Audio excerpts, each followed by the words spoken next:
बिस्मिल्लाहिर्रहमानिर्रहीम। आज तक के मुअज़्ज़ज़ नाज़रीन अस्सलामु अलैकुम। अब किस नंबर 344 मुलाहिज़ा फरमाएं। उस कमरे के अंदर रहते हुए फैसल वाले कमरे के दरवाजे पर कड़ी निगाह रखी जा सकती थी, मगर फैसल को इसका एहसास नहीं हो सकता था। थोड़ी देर बाद शहजाद वापस आ गया। मैंने उसे और उसने मुझे ताज़ा तरीन हालात से आगाह किया। सॉरी, वो बोलते बोलते रुक गया, फिर संजीदगी से कहने लगा, मुझे एहतियात का दामन हाथ से नहीं छोड़ना चाहिए।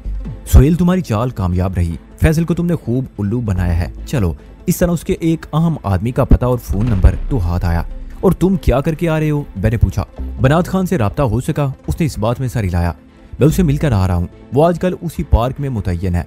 आज उसकी ड्यूटी भी है। उसने वादा किया अगर कोई गलत काम ना हुआ तो वो हमसे हर किस्म का ताउन करने को तैयार है। मैंने उसे कहा है वो कछुए वाले मुकाम के करीब करीब रहे।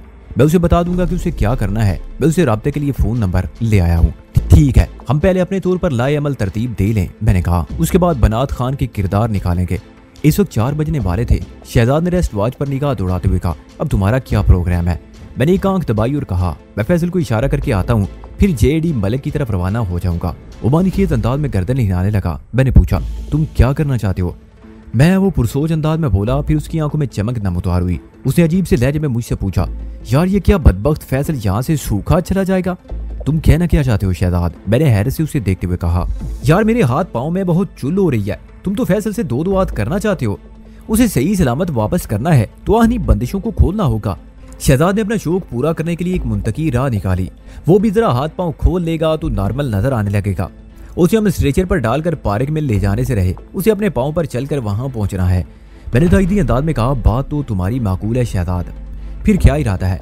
वो उंगलियों के पटाखे निकालते हुए बोला। मैंने कहा, इस मार्के के लिए मैं तुम्हें सिर्फ आधा घंटा दे सकता हूँ, और वो भी 5 से 5:30 बजे का वक्त। हम ठीक 6 बजे इस बंगले से निकल जाएंगे। तो क्या उस वक्त तक हम हाथ पर हाथ रख के बैठे रहेंगे? शहजाद ने कहा, 5 बजने में तो अभी 1 घंटा बाकी है। मैंने कहा, मैं फैसल को जरा शक्ल दिखाऊं ताकि वो मुतमईन हो जाए कि मैंने उसके बिछाए हुए नादीदा जाल में कदम रख दिया है। उसके बाद हम अपने प्रोग्राम को फाइनल टच देंगे। इस जरूरी काम से निमटने के बाद तुम अपने अरमान निकाल देना। लेकिन मैंने जुमला नामुकम्मल छोड़ दिया। लेकिन क्या? उसने जल्दी से पूछा। मैंने गंभीर आवाज में कहा, फैसल की कंडीशन ऐसी नहीं कि वो जमकर तुम्हारा मुकाबला कर सके, और इसलिए जरा हाथ हल्का रखना। बस समझ लो उसकी मशक करवाना है, जैसे अखाड़े में एक पहलवान दूसरे पहलवान को जोर कराता है। तुम फिक्र ना करो, मैं उसे कोई खतरनाक चोट नहीं लगाऊंगा, शहजाद ने संजीदगी से कहा। मैं दरअसल ये देखना चाहता हूँ कि एक ब्लैक बेल्ट मार्शल आर्टिस्ट कमजोरी और बेचारगी की कैफियत से गुजरने के बाद किस तरह अपना दिफा करता है। मैं अच्छी तरह समझ रहा हूँ तुम क्या देखना चाहते हो। मैंने घूर कर उसे देखा। शहजाद के लबों पर बड़ी संगीन मुस्कुराहट नमूदार हो गई। मैं फैसल को अपनी एक मानीखेज और मतलब अंगेज झलक दिखाकर वापस शहजाद के पास आ गया। फिर हमारे दरमियान फैसल और साहिल के तबादले के सिलसिले में संजीदा और फिक्र अंगेज गुफ्तगू होने लगी। मैंने चौधरी नवाज़ अली को निसार शहीद पार्क और मुकामी कछुआ के बारे में तफसीलन बताया था। यह मुमकिन नहीं था कि उसने शोएब गौरी को इस राज में शरीक ना किया हो। मैं शोएब गौरी और उसकी तंजीम को अच्छी तरह जानता था। CFK के प्लेटफॉर्म से काम करते हुए मुझे उन लोगों की पहुंच का और ताकत का अंदाजा हो चुका था। शोएब और चौधरी नवाज़ में नई दोस्ती हुई थी। शोएब इस मिशन में खामोश तमाशाई का किरदार अदा नहीं कर सकता था। चौधरी से मेरी लगभग 3 घंटे कबल बात हुई थी। शोएब के लिए बहुत ज्यादा वक्त था। वो पार्क के अंदर और बाहर ऐसा बंदोबस्त जरूर कर सकता था कि मुझे लेने के देने पड़ जाएं। उसके पास मरने और मारने वाले बंदों की कोई कमी ना थी। हर कदम फूंक फूंक कर उठाने की जरूरत थी। मैंने अपने जहन में पहले ही सोच रखा था कि 7 बजे से पहले मैं इस इलाके में पहुंच जाऊंगा। लेकिन पार्क में कदम रखने से कबल मैं अपनी तसल्ली जरूर कर लूंगा। बेधड़क कोई कदम उठाकर मैं ट्रैप नहीं होना चाहता था। वैसे मुझे उम्मीद थी जो भी हंगामा आराई होगी वो पार्क के बाहर ही होगी, खुसूसन पार्क से निकलकर मिनास बाकर के बंगले की समत आने के दौरान में। मैंने पार्क में कुछ वक्त गुजारने का इसलिए फैसला किया था। मैंने शहजाद से कहा वो अपने दोस्त बनात खान को फोन करके कह दे कि हमारे 2 बंदे उसके पास पहुंच रहे हैं। अब्बास और जमर्द नामी ये 2 अफराद पार्क के अंदर चकराते रहेंगे, और अगर कोई गैर मामूली सरगर्मी उन्हें नजर आई तो वो फौरन हमें इतला दे देंगे। इस सिलसिले में बनात खान उनसे ताउन करेगा। फिलहाल वो हमें इतना फेवर दे दे, बाद में देखी जाएगी। शहजाद ने मेरी हिदायत के मुताबिक बनात खान को फोन कर दिया। मैंने जमर्द खान और अब्बास को अपने पास बुला लिया। मैं चूंकि सोहेल के सवांग में था इसलिए मैंने शहजाद को ब्रीफ कर दिया कि उन्हें क्या समझाना है। शहजाद ने मेरी प्लानिंग के मुताबिक उन्हें सादा लिबास में पार्क की जानिब रवाना कर दिया था। समर्द खान के पास TT पिस्तौल था। अब्बास को रिवाल्वर से लैस कर दिया गया। उन्होंने ये हथियार अपने लिबास में छुपा लिए और हमारी हिदायत पर अमल करने का यकीन दिलाने के बाद वहां से रुखसत हो गए। वो शहजाद के एतमाद के बंदे थे, इसलिए मैं मुतमईन हो गया। अब्बास की कलाशिनकोफ शहजाद के पास पहुंच गई। शहजाद वाली कलाशिनकोफ मेरे कब्जे में थी। वो दोनों 4:30 बजे बंगले से निकले थे। 5 बजे तक हमने आइंदा का मुकम्मल प्रोग्राम तरतीब दे लिया। हमने छोटी सी छोटी बात को भी नजरअंदाज नहीं किया। इस प्लानिंग में हम दोनों के मशवरे और एतराज़ात शामिल थे। जब बंगले में फैसल के अलावा हम दोनों बाकी रह गए तो शहजाद ने मेरी तरफ देखते हुए कहा, 5 बज गए, तुम्हें अपना वादा याद है ना? बात करने के दौरान में वो मुसलसल उंगलियां चिटखा रहा था। उसकी बेकरारी देखने के काबिल थी। मैंने इस बात में सारी लाते हुए कहा, वो अपने सामने सुहेल को जिंदा सलामत देखकर चौंक उठेगा। मैं उसकी पेशानी से लुत्फ उठाने के लिए थोड़ा सा ड्रामा करूंगा। इसी दौरान में तुम भी सर पर पहुंच जाना और अपने सीनियर होने का फायदा उठाते हुए मुझे लताड़ना शुरू कर देना, क्योंकि मैं उस वक्त फैसल की आहानी बंदिशें खोल रहा हूँ। ये अच्छी और पुरमदा तरकीब है, वो महफूज होते हुए बोला। मैं कलाशिनकोव समेत फैसल के पास पहुंच गया। मुझ पर निगाह पड़ते ही उसे एक झटका सा लगा। तो तुम? वो इससे ज्यादा कुछ ना कह सका। फैसल की आंखें हैरत से फटी जा रही थी। मैंने उसके हवास बाख्ता बशरे पर नजर जमाते हुए कहा, तुम वाकई वादे के पक्के हो फैसल। तुम्हारे जेडी मलिक ने पूरे 1 करोड़ रुपए मुझे दिए हैं। अब मैं भी अपना वादा पूरा करूंगा। वो हथकड़ी की चाबी मेरे हाथ में देखकर और भी बुखला गया। उसे यकीन नहीं आ रहा था कि मैं वाकई उसे आजाद करने वाला हूँ। वो शख्स ज़्यादा लहजे में मुस्तफसर हुआ, क्या तुमने रकम वसूल कर ली? तुम्हें मेरी बात का एतबार क्यों नहीं फैसल? मैंने उसकी पूछ पर जाकर हथकड़ी के लाख में चाबी घुमाते हुए कहा, मैं तुमसे झूठ बोलूंगा क्या? वो बेरब्त और यकीन से बेआरी अल्फाज में बोला, नहीं, मेरा मतलब ये नहीं था। ये क्या हो रहा है सुहेल? ये गरजदार आवाज शहजाद की थी। फैसल अपना जुमला ना मुकम्मल छोड़कर परेशान नजर से शहजाद को देखने लगा। शहजाद कलाशिनकोव सुनते पांव फैलाए दरवाजे में खड़ा था। मैंने नॉर्मल अंदाज में उसे मुखातिब किया और बेतकल्फी से कहा, कम मान शहजाद, किस्मत बार बार दरवाजे पर दस्तक नहीं देती। तुम भी चाहो तो तुम्हारी लाइफ बन जाएगी। बात खत्म करते करते मैं हथकड़ी का लाख खोल चुका था। शहजाद ने मानी खेज अंदाज में मुझे देखा और पूछने लगा, क्या फैसल को आजाद करने से लाइफ बन जाती है? और नहीं तो क्या, मैंने अजीब से लहजे में कहा। फैसल ने मुझे इस नेकी के इवज पूरे 1 करोड़ रुपए दिलवाए हैं। अगर तुम मेरा हाथ बंटवाओगे तो मैं तुम्हें इस बिजनेस में 50% का पार्टनर बना लूंगा। क्या इरादा है? मैदान तो सूखे वादों पर टरखाता रहता है, लेकिन तुम्हारी जान की कसम मैं बिल्कुल पक्का वादा करूंगा। शहजाद किसी लालची इंसान की अदाकारी करते हुए आगे बढ़ा, मैं भी अमीर बनूंगा, मुझे भी दौलत चाहिए, बहुत सी दौलत। वो इन अल्फाज की तकरार करने लगा। फैसल अक्का बक्का हम में से एक एक की सूरत देख रहा था। उसकी समझ में नहीं आ रहा था कि ये हमें अचानक बैठे बिठाए क्या हो गया था। वो तस्वुर भी नहीं कर सकता था कि हम इस तरह दिल जान से उसकी मदद में जुट जाएंगे। उसके ज़हन ने यही फैसला किया था कि हमारे दिमाग चल गए हैं। बहरहाल वहाँ जो कुछ हो रहा था वो उसकी फेवर में था, इसलिए वो खामोश तमाशाई बना अपनी बंदिशें खत्म करवाता रहा। देखते ही देखते वो हाथ पांव से आजाद हो गया। आहनी जंजीर हथकड़ी उसके जिस्म से अलहदा हो गई। बेदबे कदमों से चलते हुए कमरे के दरवाजे में जाकर खड़ा हो गया और शहजाद को मुखातिब करते हुए कहा, मैं इस करोड़ रुपए में से तुम्हें 1 पैसा नहीं दूंगा। अगर तुम मुझे रकम नहीं दोगे तो मैं इससे वसूल करूंगा। उसका इशारा फैसल की तरफ था। तुमने अकेले इसे आजाद नहीं किया, मैंने भी खासी कसरत की है। मैंने बेतनाई से कहा, मैंने वसूल करने से कब मना किया है? तुम्हें तो वैसे भी कसरत की बहुत आदत है। मैं यहाँ खड़ा हूँ, तुम्हारा शिकार भाग कर कहीं नहीं जाएगा। तुम इसके अंदर से जितनी रकम निकाल सकते हो निकाल लो। इस वक्त तुम फैसल को एक इंसान नहीं बल्कि ऑटोमेटेड टेलर मशीन समझ लो, जो मुख्तलिफ बटन दबाने पर करारे नोट फराहम करती है। करारे नोटों के बदले में करारा मुक्का, शहजाद ने वहशियाना अंदाज में कहा और फैसल के मुंह पर एक ताकतवर पंच चढ़ दिया। फैसल लाख मार्शल आर्टिस्ट सही, लेकिन वो शहजाद की तरफ से ऐसे रवैये की तवक्को नहीं कर रहा था। उसका ज़हन तो हमारी बेसरूपा और फातुरुल अकल बातों में उलझा हुआ था। शहजाद का मुक्का खाने के बाद वो धड़ाम से पुश्त के बल जमीन बोस हो गया। शहजाद किसी बक्सर की मानिंद स्टांस बनाकर कदमों पर उछलने लगा। फैसल ज्यादा देर तक बेवकूफ नहीं बन सकता था। सूरतेहाल की संगीनी को सूंघते ही वो समझ गया हमने उसके साथ भरपूर ड्रामा खेला था। वो दांत पर दांत जमाकर जमीन का सहारा लेते हुए उठकर खड़ा हो गया। उसके बदन में लाख नोयत की कमजोरियां सही, मगर बुनियादी तौर पर वो एक मार्शल आर्टिस्ट था, इसलिए खम ठोंक कर वो मुकाबले पर उतर आया, क्योंकि इसके सिवा उसका कोई और चारा भी नहीं था। शहजाद अपने कदमों पर उछलते हुए हवा में मुक्के बरसाने लगा। वो एक तरह से फैसल को इश्तियाल दिला रहा था ताकि वो उस पर हमला आवर हो सके। फैसल ने अटैक से पहले पैंतरा बदला, फिर उसकी किक हवा में बुलंद हुई। इस किक में वो दम नहीं था जो होना चाहिए था। मैं पलक झपकने में समझ गया रग पट्टों की इंटन कमजोरी ने फैसल को गैर मुस्तकिल बना दिया था। उसकी हालत में उसे जोदो कोब करना फैसल की नहीं उसके फन की बेइज्जती होती। रुक जाओ शहजाद, कोई फायदा नहीं, मैंने बावाज़े बुलंद कहा। शहजाद ने पलटकर मेरी तरफ देखा, फिर उससे पहले कि वो कुछ बोलता हमें चौंक जाना पड़ा। बंगले के बैरूनी हिस्से में दर्जन भर अफराद के कूदने की आवाजें उभरी थी। हमारी निगाहें अभी चार ही थी कि दौड़ते हुए कदमों की आवाजें हमारी समातों पर दस्तक देने लगी। इससे कबल के हम कोई जुम्बश करते बंगला बेदरीग फायरिंग की आवाज से गूंज उठा। लगता था दर्जनों गनों के दहाने बैक वक्त खोल दिए गए हों। फैसल भी सूरतेहाल से बेखबर नहीं था। उसने बेसाख्ता दरवाजे की जानिब दौड़ लगा दी, लेकिन मैं उसे छोड़ने वाला कहाँ था। वो मेरा एक जोरदार मुक्का खाकर मुंह के बल कमरे के पुख्ता फर्श पर गिरा। मैंने एक झटके से कमरे का दरवाजा बंद किया और फैसल को घसीटते हुए शहजाद से कहा, अखबारात के बंडल हटाकर छुपने की जगह बनाओ, जल्दी खरियाब। इन लम्हात में बंगले से फरार होना मौत को दावत देने के मुतरादिफ था। वो पता नहीं कौन लोग थे और किस मकसद से वहां चढ़ दौड़े थे। यूं महसूस होता था वो सर से कफन बांध कर निकले हों। बहरहाल वो दोस्त नहीं हो सकते थे। दोस्त और खैर ख्वाह दस्तक देकर आते हैं, गोलियों की बरसात करते हुए नहीं। हमलावरों की गने मुसलसल मौत उगल रही थी। जिस कमरे में हम मौजूद थे वो बंगले के दूर अफ्तादा हिस्से में वाक़ था, लिहाजा मौत के हरकारों को वहां तक पहुंचने में चंद सेकंड लगे। हम अभी पूरी तरह समझ भी नहीं पाए थे कि दरवाजे पर एक जोरदार ठोकर पड़ी। इस कमरे का दरवाजा बेचूं चराग खुलता चला गया। अगली लम्हे बेरहम सफाक मौत भरा मारकर हमारे सामने आन खड़ी हुई। मैंने जिंदगी में 12 मौत को करीब से देखा था। ये भी ऐसे ही संगीन और हलाकत खेज लम्हात थे।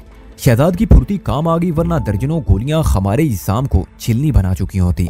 उन लोगों के कमरे में दाखिल होने से कबल हम अखबारात के बंडल के पीछे पनाह गज़ी हो चुके थे। इस साथ ही पनाहगाह में पहुंचते शहजाद ने फैसल को अपने बाजू की मजबूत गिरफ्त में ले लिया और मैं एक दर्द से खुले हुए दरवाजे के फ्रेम में सजा वहशतनाक मंजिर देख रहा था। वो 3 अफराद थे, 2 आगे और 1 कतरे पीछे। आगे वाले के हाथों में के नजर आ रही थी, जबकि उनका तीसरा साथी पिस्तौल बरदार था। मैं अफरा-तफरी की कैफियत में सिर्फ दरवाजा ही बंद कर पाया था। अगर उसे लाक भी कर देता तो वो लोग इतनी आसानी से कमरे में दाखिल नहीं हो सकते थे। उन तीनों ने चौकन्ना नजरों से कमरे का जायजा लिया। फिर एक कलाशनकोव बरदार ने कहा, यहाँ तो कोई भी नहीं। उसके लहजे से हैरत यहाँ थी। उन्हें यही होना चाहिए था। पिस्तौल बरदार शख्स ने आगे बढ़कर कहा, ये देख रहे हो तुम दोनों? उसने कमरे के फर्श पर पड़ी आहनी जंजीर, खत कड़ी और बेड़ी की जानिब इशारा किया। फैसल को इसी कमरे में कैद रखा गया था, लेकिन इन चीजों की मौजूदगी जाहिर कर रही है उसे आजाद करके कहीं और मुंतकिल कर दिया गया है। अगर वो लोग इसी बंगले में कहीं छुप कर बैठे हों तो हमारी निगाह से बच नहीं सकेंगे। दूसरे कलाशनकोव वाले ने कहा, हमारे साथ ही बंगले का कोना कोना छान मारेंगे। हम तीनों दमसादे हमलावरों की बामी गुफ्तगू सुन रहे थे। मैंने और शहजाद ने तो अज खुद सांस रोक रखी थी, जबकि फैसल के साथ दैकलाक की मजबूरी थी। शहजाद ने उसकी गर्दन को अपने बाजू में इस तरह दबोच रखा था कि वो जबान को इस्तेमाल करने के काबिल नहीं रहा था। उसी लम्हे 4-5 मजीद अफराद उस कमरे में पहुंच गए। यकीनन ये वही लोग थे जो इस बंगले के मुख्तलिफ हिस्सों में हमें तलाश करते फिर रहे थे। कलाशनकोव पर मेरी गिरफ्त और मजबूत होगी और मैं 2 बंडल के दरमियान वाली दर्द से आंख जमाए ताज़ा तरीन संगीन सूरत का जायजा लेने लगा। इस मुश्किल वक्त में वो झुरी किसी टेलीस्कोप का काम कर रही थी। पिस्तौल बरदार शख्स ने सवारिया निगाह से आने वालों को देखा। वो अपनी अदाओं से उनका हेड दिखाई देता था। उनका कोई सुराग हाथ लगा? उसने रोबदार आवाज में पूछा। उसे नफी में जवाब मौसूल हुआ। हमने पूरे बंगले की अच्छी तरह तराशी ले ली है बास। यहाँ हमारे सिवा और कोई इंसान मौजूद नहीं। 2 कमरे तो अखबारात के बंडल से भरे हुए हैं। तलाशकुंदगान में से एक ने कहा, जैसे ये कमरा आधा भरा है, तुम लोग एक मरतबा फिर बंगले की तलाशी लो। बास टाइप शख्स ने गरज कर कहा, मुझे यकीन है वो लोग अभी बंगले से नहीं निकले हैं। बाहर के पोर्च में 2 गाड़ियां खड़ी हैं। अगर वो लोग यहाँ से रुखसत हो चुके होते तो गाड़ियां नजर ना आती। हमें हर हाल में फैसल को हासिल करना है, चाहे उसके लिए दर्जनों अफराद को खून में नहलाना क्यों ना पड़े। Okay quick. वो बासनुमा शख्स गाड़ियों के हवाले से बहुत दूर की कोड़ी लाया था। उसने 2 मरतबा फैसल का नाम लिया था, जिसका वाज़ेह मतलब यही था वो कोई बहुत ही अहम आदमी था। उसे फैसल की यहाँ मौजूदगी की खबर थी, इसलिए वो इतना पुरएतमाद था। उसका हुक्म सुनते ही वो लोग तेजी से कमरे से खारिज हो गए। सिर्फ एक कलाशनकोव बरदार उसके पास रह गया। वो दोनों कमरे के फर्श पर पड़ी आहनी बंदिशों का जायजा लेने लगे। उनके अंदाज में बड़ी तशवीश पाई जाती थी। मेरे पास ये सोचने की फुर्सत नहीं थी कि उन्हें हमारे खुफिया ठिकाने का पता कैसे चला। ये काम तो किसी भी तरह हो चुका, इसलिए वो दंदनाते हुए इस बंगले में घुसे थे और शिकरे के मानिद हमें शिकार करने के लिए वो मुख्तलिफ कमरों में चकरा रहे थे। आहनी जंजीर, हथकड़ी और बेड़ियां बारीक बीनी से देखने के बाद बास ने अपने साथी से कहा, नादर, मैं दावे से कह सकता हूँ अगवा कुंदगान ने मगवी फैसल को अपनी मर्जी से आजाद किया है और वो लोग इस बंगले से निकलने में कामयाब नहीं हुए। उसके लहजे में बड़ा यकीन पाया जाता था। तुम ये बंडल हटाओ। उसने सनसनाती नजर से अखबारी बंडल को देखा। मासूमा शख्स के आखिरी जुमले ने मेरे बदन के सारे खून को दिमाग में पहुंचा दिया। वो नादर नामी अपने मातहत को नहायत ही खतरनाक हुक्म दे रहा था। मुझे यूं महसूस हुआ वो अखबारात को नहीं बल्कि बराए रास्त हमें देख रहा हो। तराज कामत उस शख्स की आंखों में बेपनाह सफाकी पाई जाती थी। अगर वो अखबार के वो बंडल वहां से हटाए जाते तो हमारी रोपोशी का राज अयां हो जाता। इस नाजुक मौके पर मैं जीती हुई बाजी को हारने का तस्वुर भी नहीं कर सकता था। मैंने फैसला कुन नजर से शहजाद की आंखों में झांका। उसने किसी यारे गार की तरह गर्दन को इस बाती जुम्बश दी। वो मेरे अज़ाइम को बड़ी वजह से समझ गया था। नादर नामी कलाशनकोव बरदार अपने बास का हुक्म पाकर बंडल की जानिब पेशकदमी कर चुका था। इन बंडल को अपनी जगह से हटाने के लिए दोनों हाथों का इस्तेमाल जरूरी था। लिहाजा उसने कलाशनकोव को पटे की मदद से कंधे पर लटकाया। वो सीधा हमारी तरफ आया। मेरे असाब दंग है। अगर वो हमारे सामने से एक बंडल भी उठा लेता तो हम उन दोनों के टारगेट बन जाते। मेरे जहन ने फैसला दिया, ये किसी सूरत नहीं होगा। नादर ने जैसी बंडल उठाने के लिए हाथ आगे बढ़ाए, वो बंडल तोप से निकले हुए किसी गोले के मानद उसके सीने पर लगा। मेरे तूफानी हैंड पुश ने बंडल को रॉकेट बना दिया था। नादर बंडल समेत 4 फुट पीछे फर्श पर जा गिरा। ये एक जिन्नाती वार था जिसने नादर को चारों खाने चीत कर दिया। मैंने यल करते हुए बर्क रफ्तारी से हाई जंप लगाई और कलाशनकोव सुनते बंडल के अकब से निकलकर पुख्ता फर्श पर पहुंच गया। दराज कामत बाज के लिए ये गैर मुतवक्के सूरत हालात थी। उसे हमारी रूपोशी का यकीन तो था, लेकिन ये उम्मीद ना थी कि कोई छल्लावे के मारे निकलकर उसके सामने आन खड़ा होगा। फितरी रद्द-ए-अमल के तौर पर उसने मुझ पर गोली चला दी। मैंने बिजली किसी सूरत से लेफ्ट डाइव किया और हवा में तैरते हुए एक कोने में पहुंच गया। मेरे जिस्म पर एक सिक्योरिटी गार्ड की यूनिफॉर्म थी और मैं मुकम्मल तौर पर सोहेल के बैकअप में था। ज्यादा वजदान की हैसियत से मुझे पहचाना नहीं जा सकता था। पस्तौल बरदार बास ने मुझे सही सलामत देकर अपनी गन को एक मर्तबा फिर रहमत दी, लेकिन अब मैं उसकी एक देखने वाला नहीं था। हमारे दरमियान बमुश्किल 3 फुट का फासला रहा होगा। जैसे उसका पस्तौल वाला हाथ हवा में बुलंद हुआ, मैंने एक लेफ्ट क्रीसेंट किक उसके थोबड़े पर जड़ दी। मेरी तेज रफ्तार किक शाई की आवाज पैदा करते हुए चेहरे पर मोहलक बोसा शब्द करने से पहले उसके कंधे से टकराई। उसके बाएं हाथ में दबे पस्तौल ने गोली उगली, लेकिन ठोकर खाने के बाद उसका जाविया तब्दील हो गया और वो मेरा एक बार भी बांका किए बगैर बशर की दीवार में जा लगी। फिर मैंने बासनुमा शख्स को संभलने का मौका ना दिया। वो क्रीसेंट किक खाकर लड़खड़ाते कदमों से चंद फुट पीछे चला गया।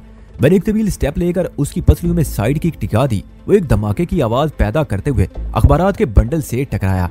अगर उसे कोई मोहलक चोट नहीं लगी थी, ताहम वो तैश के आलम में गालियां बकने लगा। इस टकराव के नतीजे में 1-2 बंडल उसके ऊपर आन गिरे थे। उसी लम्हे मुझे अपने अकब में गैर मामूली सरगर्मी महसूस हुई। मैं एक झटके से पलट गया। इसी दौरान में नादर उठकर खड़ा हो चुका था और बड़े खतरनाक अंदाज में कलाशनकोव के ब्रेस्ट में मुझे नहलाने का इरादा रखता था। उसका इरादा तकमीली मराइल से गुजर ना सका और वो कमरा उसकी करबनाक चीखों से गूंज उठा। शहजाद अखबारात के बंडल के अकब से निकलकर सामने आ गया। उसकी कलाशनकोव से निकलने वाली गोलियों ने नादर को जमीन चाटने पर मजबूर कर दिया। वो किसी गर्दन कटे जानवर की तरह फर्श पर लूट पूट हो रहा था। उसके साथ ही उसके हल्क से बड़ी वहशतनाक कराहें खारिज होने लगी। मैंने एक लम्हे में अंदाजा लगा लिया, शहजाद की फायरिंग ने उसे जख्मों से चूर कर दिया था। उसके जख्म बहुत शदीद नोयत के थे, बहुत ही शदीद। शहजाद की नमूदारी ने मुझे तशवीश में मुब्तला कर दिया। हमने आंखों ही आंखों में तय किया वो फैसल को संभालेगा। मुझे अपनी जानी बुलियन ज़दा नजर से देखते पाकर उसने जल्दी से कहा, तुम उसकी फिक्र ना करो, वो जहाने बेखबरी में है। बात खत्म करते उसने अपनी गर्दन को सहलाया। ये एक मखसूस इशारा था। मैं फौरन से पेशतर समझ गया उसने फैसल के साथ क्या किया होगा। ये मेरा पसंदीदा हरबा था जो मैं अपने दुश्मनों को दुनिया और माफिया से बेखबर करने के लिए आजमाता था। मेरी आंखों में ताईदी तसरात की झलक देकर शहजाद उछलकर बाहर आ गया। इसी स्ना में बात समझ चुका था और परेशान निगाह से नादर के छिलनी वजूद को तक रहा था, जिसकी तड़प और फड़क में बदतरीज कमी आ रही थी। शायद वो ठंडा होने जा रहा था। मैंने शहजाद से कहा, तुम बदमाशों की इस बाप लम ढींग को संभालो, मैं दूसरों की खबर लेता हूँ। लम ढींग मैंने उसे दराज कामत के हवाले से कहा था। बात खत्म करते मैं कलाशनकोव के साथ कमरे से बाहर निकल आया। मेरे अंदाजे के मुताबिक 5-6 हमलावर अभी बाकी थे जो अपने बास के हुक्म पर हमें खोजने में मसरूफ थे। उन पर काबू पाना नहायत ही जरूरी था। मेरे पास ज्यादा वक्त नहीं था, इसलिए मैं किसी किस्म की आंख मचोली का मुतहम्मिल नहीं हो सकता था। इन कबीसों से निमटने के बाद मुझे साहिल की तरफ जाना था। साहिल तक रसाई हासिल करने के लिए इंसान को बड़ी जिद्दोजहद करना पड़ती है और मैं तो इस वक्त बीच समंदर में खड़ा था। मैं जैसे ही कमरे से निकलकर राहदारी में आया, 2 हमला आवरों से मड भीड़ हो गई। वो अचानक ही सामने आ गए थे और उनके अंदाज से गवाही मिलती थी कि हमारे कमरे में होने वाली फायरिंग ने उन्हें इस तरफ मुतवज्जो किया था। मुझ पर निगाह पड़ती वो चौंक उठे। मुझे सिक्योरिटी गार्ड समझते हुए उन्होंने अपनी गनों का रुख मेरी जानिब फेर लिया। एक के हाथ में केके और दूसरे के हाथ में पिस्टल था। वो मुझे मारना नहीं बल्कि जख्मी करना चाहते थे। उन्होंने मेरे कदमों में फायरिंग करने के लिए अपने गनों के ट्रैगर दबा दिए। मैं उनकी जुम्बिशों से उनका इरादा भांप चुका था। ज्यादा पलक झपकने में मैंने अपने जिस्म को हवा में उठाया और फ्रंट समरसाल्ट करते हुए उन दोनों के सर पर पहुंच गया। फायरिंग की आवाज गूंजी मगर मैं महफूज रहा। उनका निशाना खता गया। फितरी रद्देमल के तौर पर उन्होंने बैक वक्त ऊपर को देखा। उसके साथ ही उनके गनों का दाबिया भी उमूदी हो गया। लेकिन कबल इसके कि वो कुछ समझ पाते या मुझ पर फायरिंग करते, उन पर क़यामत सुगरा टूट पड़ी। समरसाल्ट की तकमील पर मैं हवा में रहते हुए उनके वश में पहुंच चुका था। फिर जमीन पर आने से पहले मैंने डबल साइड फ्लाइंग किक चला दी। मेरे बूटों के वजनी ठोकरों ने उनकी खोपड़ियों पर दस्तक दी और वो 2 मुख्तलिफ समतों में लुढ़क गए। गने उनके हाथों से छूटकर दूर जा गिरी। फिर इससे कबल के वो संभलते, मुझे एक और मुश्किल से 2-4 होना पड़ा। मज़ीद 3 अफराद वहां पहुंच गए। उनमें से एक के हाथ में रिवाल्वर था और दूसरे के हाथ में कलाशनकोव थी। तीसरा निहत्था था। उन्होंने हैरत भरी नजरों से अपने साथियों को देखा, फिर मुझ पर बेदरीग फायरिंग करने लगे। मैं इन नाजुक लम्हात में उन्हें आसानियां फराहम करने के मूड में नहीं था। उनके ट्रैगर दबने से पहले ही मैंने खुद को बाउंसिंग बॉल बना लिया। Front somersault, back somersault, side somersault और बैक फ्लैग की आमेजिश से मैं राहदारी में उछलता फिर रहा था। उनकी गनें गोलियां उगल रही थी, लेकिन उनका निशाना दीवारें और छत बन रहे थे। चंद सेकंड में उनके हथियार खाली हो गए। इस बेसमत फायरिंग के नतीजे में उनके 2 साथी लुकमा अचल बन गए।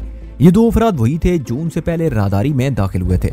मुकम्मल शिकस्त की सूरत हालात को देखकर वो तीनों उल्टे कदमों फरार होने लगे। मैंने कलाशनकोव को सीधा किया और उनके दौड़ते हुए कदमों में एक शॉर्ट ब्रेस्ट दे मारा। तेज चीखों की आवाज के साथ उनमें से 2 मुंह के बल पुख्ता फर्श पर गिरे। तीसरा राहदारी से निकलने में कामयाब हो गया। ये वही निहत्था शख्स था जो थोड़ी देर पहले होने वाली फायरिंग में शामिल नहीं था। मैं लपक कर आगे आया और फर्श पर पड़े जख्मियों का सरसरी जायजा लिया। उनके पांव और पिंडलियां बुरी तरह घायल थे। वो अपने कदमों पर उठकर खड़े होने के काबिल नहीं रहे थे। उनकी खाली गनें भी खतरनाक नहीं रही थी। लिहाजा मैं उनके ऊपर से फलांग कर उस जानिब दौड़ गया जिधर उनका निहत्था साथी फरार हुआ था। वो राहदारी 3 मुख्तलिफ कमरों को आपस में मिलाती थी, जिनमें 2 कमरे अखबारात के बंडल्स वाले थे। मैं मुताद कदमों से आगे बढ़ता चला गया। वो उन दोनों कमरों में कहीं दस्तयाब ना हुआ। उस मफरूर शख्स को बंगले के अंदर घेरना जरूरी था। अगर वो यहाँ से निकल जाता तो सूरत हाल हमारे लिए ज्यादा संगीन हो जाती। मेरे अंदाजे के मुताबिक हमलावरों में वो आखिरी आदमी था जो इस वक्त हमारे काबू में नहीं था। बाहर पहुंचकर वो मजीद कमक ला सकता था, जिसके नतीजे में हमारी दुश्वारियों में लामहदूद इजाफा हो जाता। मैंने मफरूर हमलावर को चारों तरफ देख लिया, लेकिन वो मुझे कहीं दिखाई नहीं दिया। मैं इसरारी कदमों से चलते हुए बंगले के मेन गेट की तरफ आ गया। वो गेट नीमवा था। मैं समझ गया जब मैं और शहजाद इस दूर अफ्तादा कमरे में फैसल के साथ अटकेलियों में मसरूफ थे। हमलावरों में से किसी ने दीवार फलांग कर इस गेट को खोला था। फिर बाकी मुसल्ला अफराद भी अंदर आ गए थे। अचानक बंगले के अकब में मुझे किसी मोटरसाइकिल के स्टार्ट होने की आवाज सुनाई दी। मैं चौंक उठा और बर्क रफ्तारी से खुद बखुद मेरे कदम गेट की जानिब उठ गए। मैं गेट खोलकर बाहर निकल आया और बंगले के अकब में पहुंच गया। मोटरसाइकिल सवार मेरी फायरिंग रेंज से बाहर निकल गया था। उसके ताकुब किए बगैर मैं उसे पकड़ नहीं सकता था और जाहिर है मैं इस पोजीशन में नहीं था। वैसे मैंने मोटरसाइकिल पर फरार होने वाले को पहचान लिया। ये वही शख्स था जिसकी तलाश में मैं बंगले से निकलकर गेट की तरफ आया था। शिकार हाथ से निकल जाने का मुझे बेहद अफसोस हुआ। मैं तशवीशनाक अंदाज में बंगले के अकब का जायजा लेने लगा। वहाँ मुझे 2 गाड़ियां खड़ी नजर आईं। उनमें से एक हैवी इंजन वाली मोटरसाइकिल GTO थी, जबकि दूसरी एक बड़ी जीप थी। रेंज रोवर नामी इस जीप में खासे आदमियों के बैठने की गुंजाइश होती है। नामालूम हमलावर इन्हीं गाड़ियों में सवार होकर हमारे बंगले की तरफ आए थे। नामालूम को मालूम बनाने के लिए मैं दोबारा बंगले के अंदर आ गया। आते हुए मैं गेट की कुंडी लगाना नहीं भूला था। चंद सेकंड के बाद मैं उसी राहदारी में पहुंच गया जहां मैं जख्मियों को छोड़कर गया था, मगर अब मुझे वहां एक ही नजर आया।